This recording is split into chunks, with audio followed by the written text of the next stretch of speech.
here's something on the bicycle culture, which, I ride my bike. In fact, you know what, Edwin? I don't know. Maybe you knew this. Maybe you were subtly shaming me.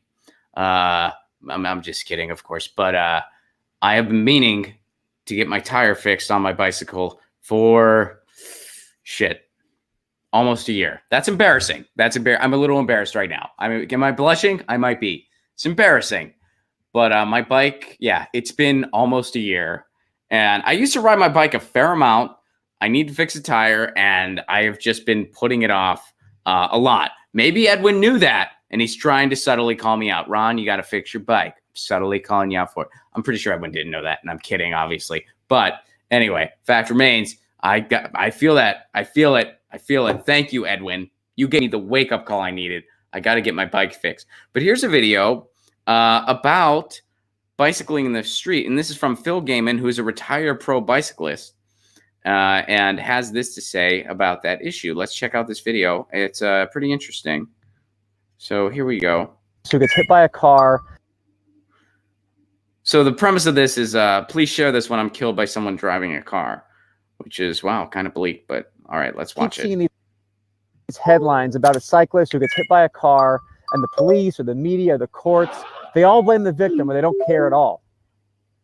So for example, a cyclist is riding along, minding his own business, gets hit from behind, killed, and the police use it as a story about why you should wear a helmet, rather than a story about why you should watch where you're going when you're driving a car. So he's calling out the media for victim blaming and also kind of diverting from what happened when a cyclist gets killed, and how comes they never confront the drivers, basically. Why do they never confront the drivers? I've never noticed that. I think that's a valid point. You see that a lot where they talk about, oh, you should wear a helmet, you should do this, you should be. Meanwhile, they never call out, hey, drivers, you are supposed to share the road. We have bike lanes in most cases, and even if we don't, you're supposed to share the road.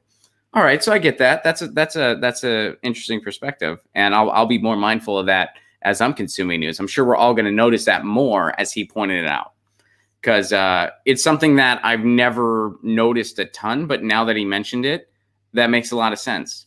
All right, so moving on. Or the report will say that the cyclist came out of nowhere, or darted in front of me, or was wearing black and therefore invisible, except they make cars that are black, and you can see those, right? Okay, so that particular statement, I think, is stretching a little bit. They make cars that are black, and you can see those. Those black cars have lights on them. That's why you can see them. If the black car had all the lights turned off at night, you wouldn't be able to see it. So I think the point here is, I think pointing out the color black here is a bit of a, kind of a bit of just a red herring from both sides. So I think this was not his strongest point. That being said, I mean, there's still a lot of cool stuff in this video. That's not his strongest point.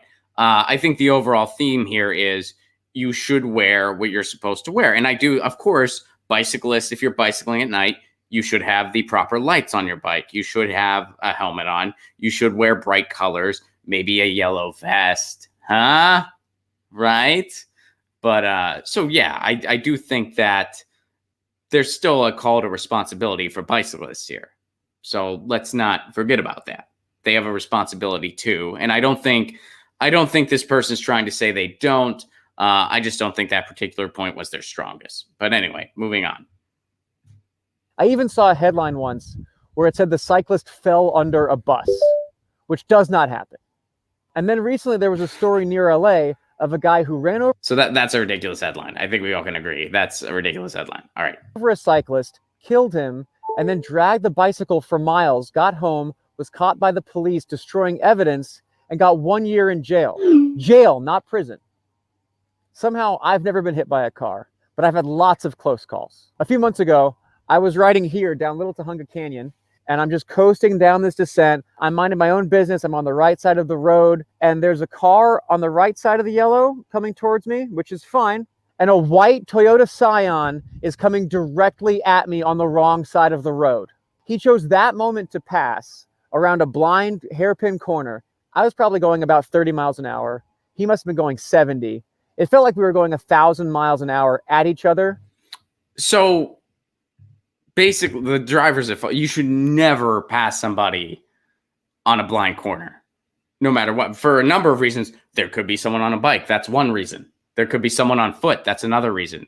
There could be another vehicle. That's a third reason. Basically, there could be another entity involved. We can sum it up to one reason. So what he's pointing out here, this whole situation, that person doing the passing, they are 120% at fault here. If anything would have happened, which fortunately it didn't, he's okay. Nothing happened. That's good.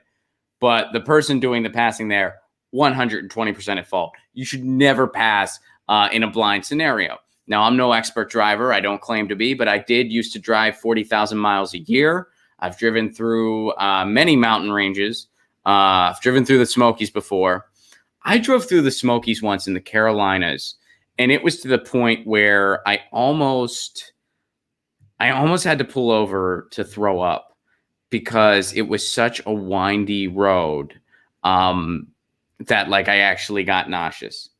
So, I think the overall theme here is just follow the rules of the road and realize you have to share it. And that goes for drivers and that goes for bicyclists too. If you're on a bike, you still have to follow the rules. And I don't think Phil here is suggesting that you shouldn't, but follow the rules. If you're riding a bike at night, make sure you have lights on, make sure you have bright colors on. But there's a certain theme in our culture where for some reason it's always more the cyclist's fault, and we never kind of take a look at our driving culture. Why? Well, because our driving culture is the big man on campus, quote unquote. Because our driving culture benefits the oil and gas companies. And I think there's a connection there too. Why do we always see favorable coverage for the oil and gas companies? Well, because they buy all the advertising time. And that might be another reason why it's always the cyclist's fault and we never look at our driving culture, because we don't want to look at our driving culture, because then that might decrease it, which would make the advertisers, aka the oil and gas companies, mad. Again, why do oil and gas companies advertise with the corporate media?